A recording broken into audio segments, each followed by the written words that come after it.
Hi guys! Welcome back to my channel. Magkano ang nagastos para sa trusses at roofing ng aming bahay? Ang una kong ginawa, humanap ako ng supplier para sa trusses. Ang una kong kinonsider sa pagpili ng supplier ay ang quality ng materials.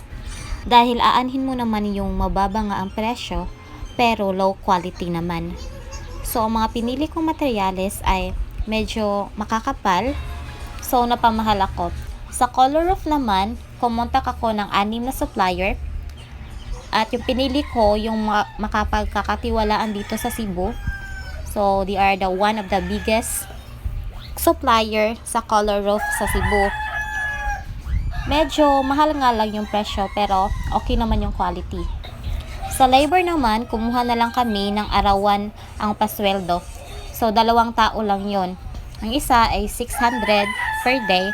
Ang helper naman ay 500 per day with snacks. At maganda rin nakakilala nyo ang gumagawa ng inyong bahay.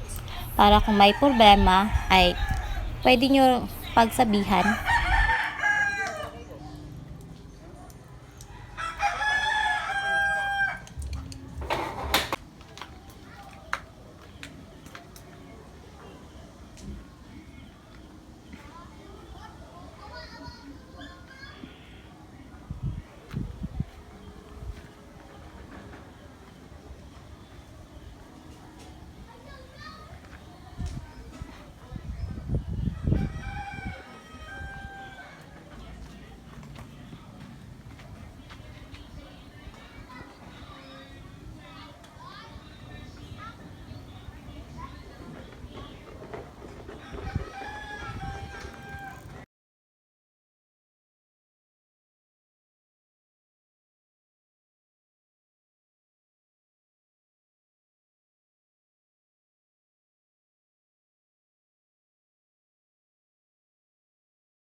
Sa ngayon, ang nagastos namin para sa aming bubong ay may nasa more or less 130,000. Hindi pa siya actually tapos. May kailangan lang ayusin at ang kulay na aming pinili ay aqua blue. Maganda kasi siya sa mata.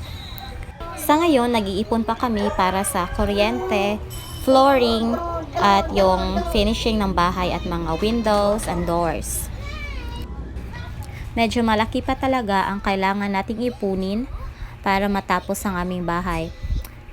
So, with God's grace, matatapos din ito.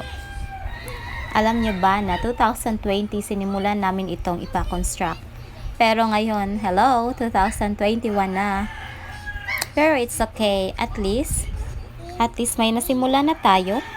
At lahat ng bagay ay matatapos din pag sinimulan mo lang. As of the moment, ang nagastos namin sa aming bahay, mga 400,000 pesos na, including the roof. Sa color roof at trusses, ang total niya mga 130,000.